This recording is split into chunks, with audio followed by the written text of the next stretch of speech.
Welcome to the Open to Hope video. I'm your host, Dr. Gloria Horsley, and this is Anasuya. And Anasuya is a Malaysian Indian Hindu. Yes. And we're going to talk about culture of grief today. So when you're talking about Hindu death ceremonies, the part where you're talking about water and what you're drinking is basically there is a ceremony where you make the water, you bless water, and usually they put what you call tulsi leaves. Tulsi leaves is a sub-form of basil leaf into the water, and it's part of the blessings, and it's shared among the people after prayers or before prayers in some cases.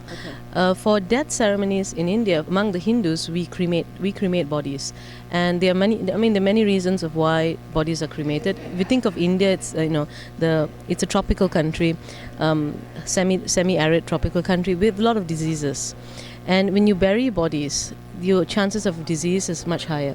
Cremation became the normal way of interring bodies because one reason would be health. But the other reason in Hinduism, it's ashes to ashes, dust to dust, literally, where we see the soul as something that moves into the next body, and attachment to the physical body is, once somebody is dead, is meaningless.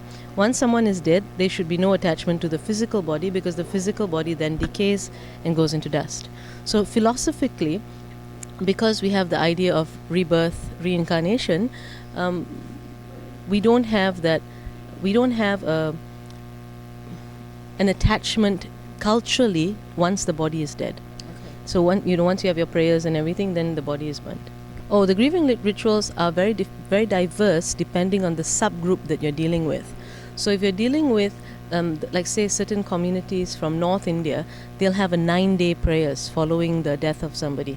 For my group, it's 30 days, and the other groups are 15, 21, different days according to that family group.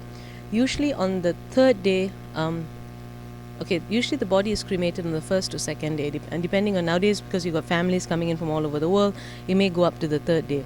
But usually the third day is when you have a lot of the prayers, and you have everybody coming together and doing. If I actually explain the actual prayer, it's a long process because the prayers last for about 2 hours, and the priest will come and they will do a lot of chanting, a lot of ritual things, and a lot of things are given to the poor.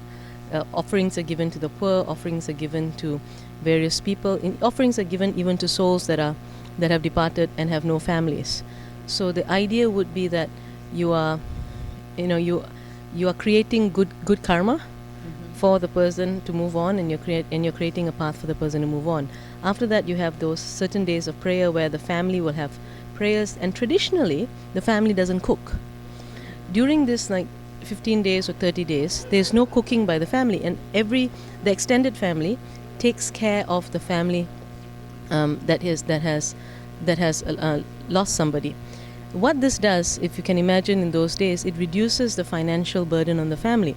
So if you look at the death rituals of Hindus, it makes a lot of sense, not only in terms of giving people some time and space to grieve, but they also have this financial cushion for the family, where all the food is taken care of by extended family and friends for that period of prayer. And if the person who has happened to pass away is the mother or the father or somebody who earns money, that gives a little bit of freedom to the family from those burdens for that period at least. Yeah.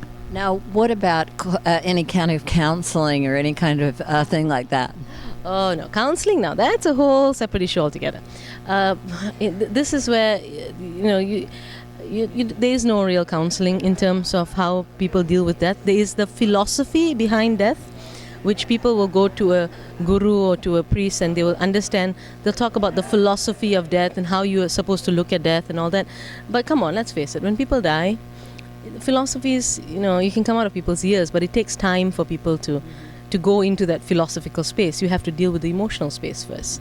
And that's one of the struggles we deal with in counseling the minority groups, or in counseling cultural groups in Asia and in other countries, where there is resistance to counseling because they think, I'm coming for counseling, so I have a mental problem.